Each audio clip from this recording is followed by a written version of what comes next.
Bismillahirrahmanirrahim. Assalamualaikum warahmatullahi wabarakatuh. Kami mahasiswa-mahasiswi dari Institut Agama Islam Negeri Bone, Fakultas Syariah dan Hukum Islam, Program Studi Hukum Tata Negara Kelompok 2 Semester 5. Video presentasi ini dibuat untuk memenuhi salah satu tugas ujian akhir semester pada mata kuliah Perkembangan Hukum Pemerintahan Daerah dengan dosen pengampu Ibu Marjana Fahri, SST, MSI. Kami dari kelompok 3 yang terdiri atas 6 anggota kelompok berkontribusi secara aktif dalam penyelesaian tugas pada kali ini, di mana kami akan menjelaskan terkait dengan perkembangan hukum pemerintahan daerah di Indonesia.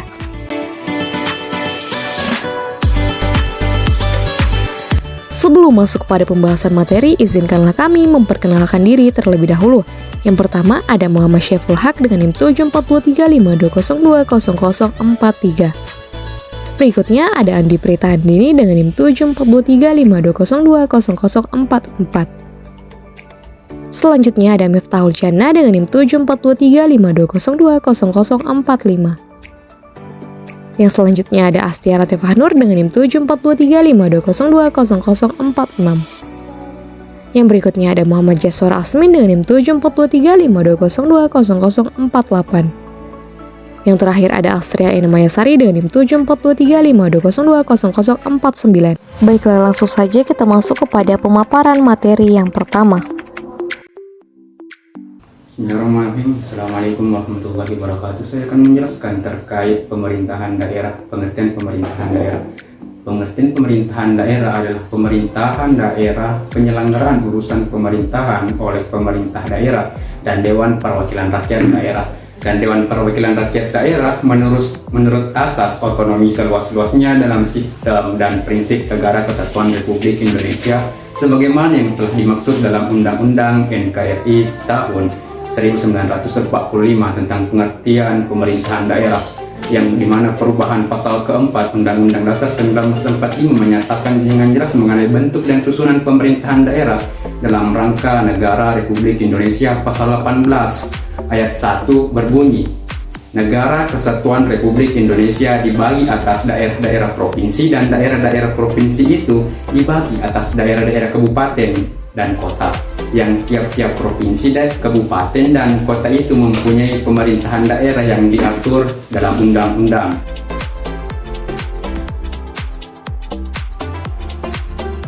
Adapun terkait asas-asas pemerintahan daerah itu sendiri, yaitu yang pertama ada yang namanya asas desentralisasi.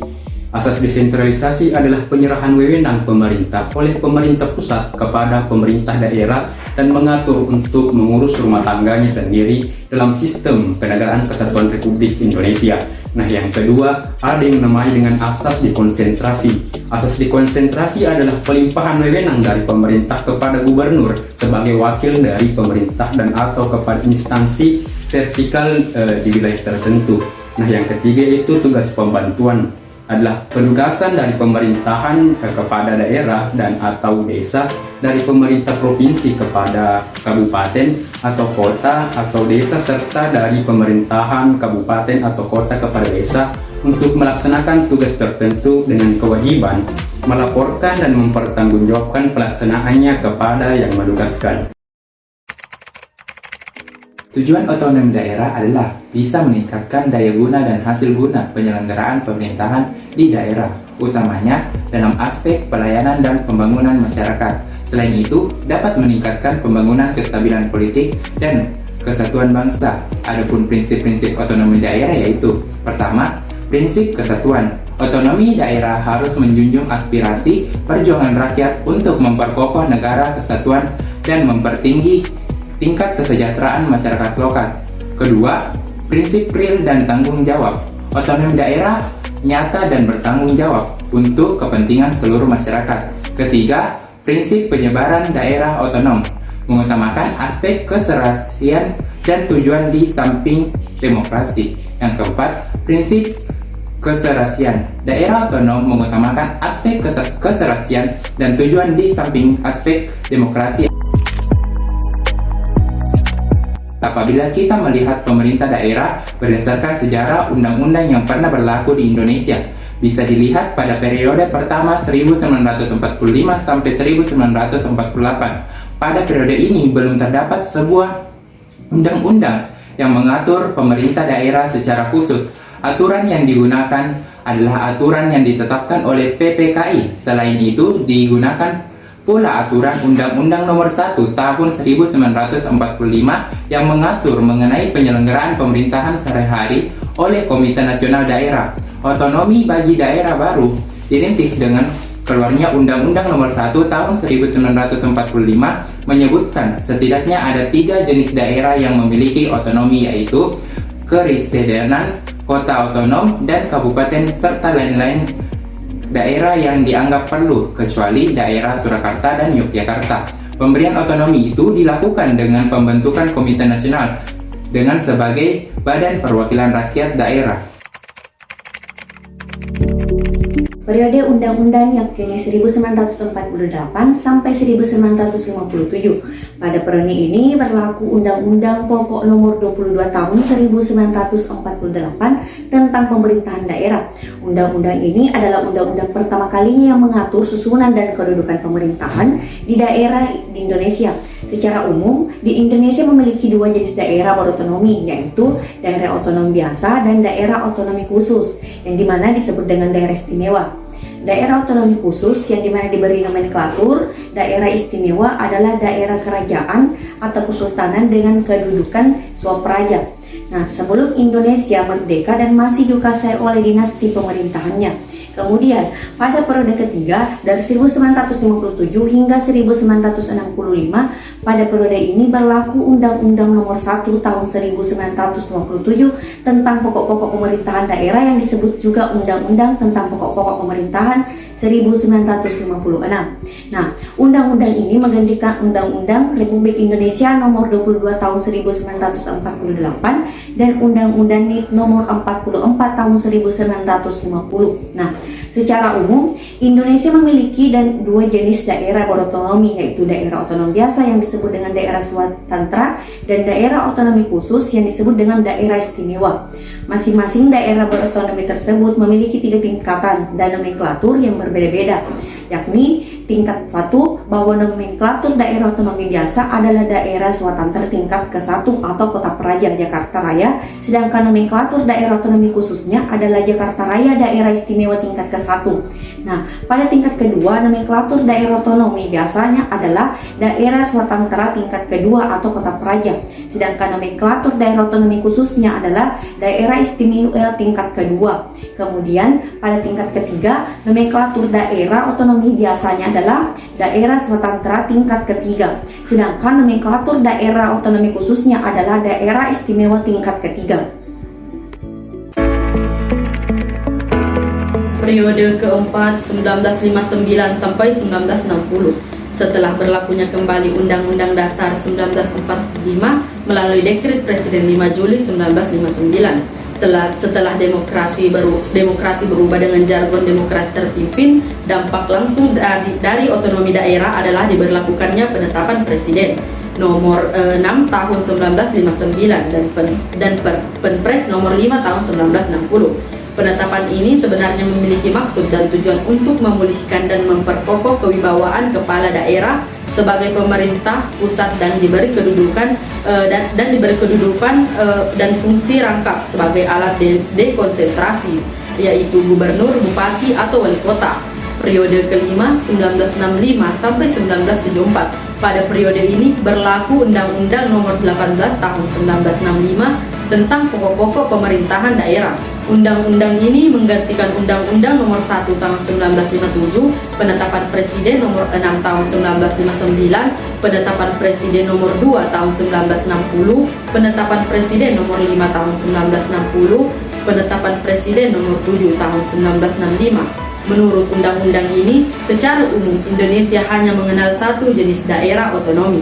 Daerah otonomi tersebut dibagi menjadi 3 tingkatan daerah. Tingkatan nomenklatur daerah otonom, tingkat 1 provinsi atau kota raya, tingkat 2 kabupaten atau kota madya, tingkat 3 kecamatan atau kota praja. Daerah-daerah yang memiliki otonomi khusus menurut Undang-Undang Nomor 1 Tahun 1957 boleh dikatakan dihapus secara sistematis dan diseragamkan dengan daerah otonomi biasa.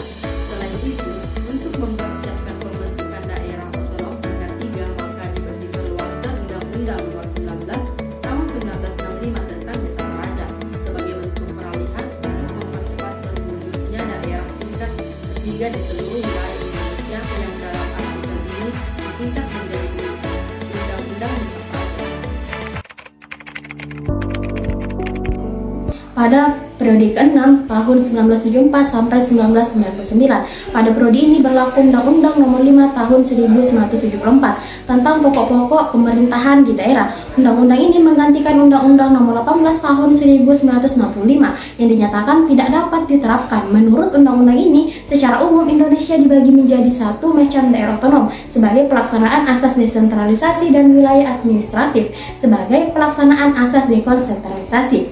Periode ke-7 pada periode ini berlaku Undang-Undang Nomor 22 Tahun 1999 tentang pemerintahan daerah. Undang-undang ini menggantikan Undang-Undang Nomor 5 Tahun 1974. Undang-Undang Nomor 5 Tahun 1979. Menurut undang-undang ini, Indonesia dibagi menjadi satu macam daerah otonom dengan mengakui kekhususannya yang ada pada 3 daerah, yaitu Aceh, Jakarta, dan Yogyakarta, dan satu tingkat wilayah administratif. 3 jenis daerah otonom adalah daerah provinsi, daerah kabupaten, dan daerah kota.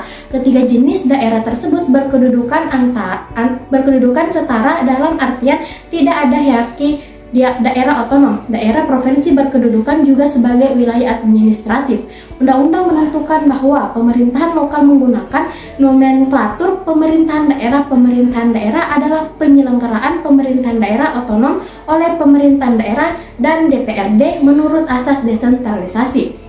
Daerah otonom disebut daerah provinsi, kabupaten, kota adalah kesatuan masyarakat hukum yang mempunyai batas daerah tertentu yang berwenang mengatur dan mengurus kepentingan masyarakat setempat. Menurut Prakarsa sendiri, berdasarkan aspirasi masyarakat dalam Ikatan Negara Kesatuan Republik Indonesia, pemerintahan lokal terdiri dari Badan Legislatif Daerah, kemudian Dewan Perwakilan Rakyat Daerah, Badan Eksekutif Daerah, Pemerintahan Daerah yang terdiri atas Kepala Daerah dan Perangkat Daerah. Periode ke-8 tahun 2004. Pada periode ini berlaku Undang-Undang Nomor 32 Tahun 2004 tentang pemerintahan daerah. Undang-undang ini menggantikan Undang-Undang Nomor 22 Tahun 1999. Menurut undang-undang ini, Indonesia dibagi menjadi satu jenis daerah otonom dengan perincian Negara Kesatuan Republik Indonesia dibagi atas daerah-daerah provinsi, dan juga daerah provinsi itu dibagi atas daerah kabupaten dan juga daerah kota. Selain itu, negara mengakui bahwasannya kekhususan dan atau keistimewaan yang ada pada 4 daerah, yaitu Aceh, Jakarta, Papua, dan Yogyakarta. Negara juga mengakui dan menghormati kesatuan-kesatuan masyarakat hukum adat, desa ataupun nama lain, beserta hak tradisionalnya, sepanjang masih hidup dan sesuai dengan perkembangan masyarakat dan prinsip negara kesatuan. Pada periode ke-9, yakni tahun 1965 sampai dengan 1974, di mana dalam Undang-Undang Nomor 23 Tahun 2014 ini mengembalikan beberapa peraturan pemerintah Nomor 6 Tahun 1959 ke tingkat pusat dan memberikan panduan yang lebih jelas terkait dengan distribusi fungsi pemerintahan antara pemerintahan pusat dan juga pemerintahan daerah. Pada undang-undang ini diatur terkait mengenai pemerintahan pusat adalah Presiden Republik Indonesia yang memegang kekuasaan pemerintahan negara Republik Indonesia yang dibantu oleh Wakil Presiden dan Menteri sebagaimana dimaksud dalam Undang-Undang Dasar Negara Republik Indonesia tahun 1945. Periode ke-10 yaitu tahun 2015 dalam Undang-Undang Republik Indonesia tahun 9 Nomor 9 tahun 2015 tentang perubahan kedua atas Undang-Undang Nomor 23 Tahun 2014 tentang pemerintahan daerah disahkan Presiden Joko Widodo pada tanggal 18 Maret 2015. Pada periode ini adanya sebuah pelimpahan wewenang pemerintahan pusat kepada gubernur sebagai wakil pemerintahan pusat kepada instansi vertikal di wilayah tertentu dan atau kepala gubernur, bupati, ataupun wakil wali kota sebagai penanggung jawab urusan pemerintahan umum. Kesimpulan kami pada presentasi kali ini yaitu dilihat dari perkembangannya, regulasi yang mengatur terkait dengan pemerintahan daerah telah mengalami perkembangan, di mana pertama kali diatur dalam Undang-Undang Nomor 1 Tahun 1945, lalu berlanjut menjadi Undang-Undang Nomor 22 Tahun 1948, Undang-Undang Nomor 1 Tahun 1957, Aturan Pemerintah Nomor 6 Tahun 1959, Undang-Undang Nomor 18 Tahun 1965, Undang-Undang Nomor 5 Tahun 1974, Undang-Undang Nomor 22 Tahun 1999, Undang-Undang Nomor 32 Tahun 2004, Undang-Undang Nomor 23 Tahun 2014, dan yang terakhir Undang-Undang Nomor 9 Tahun 2015.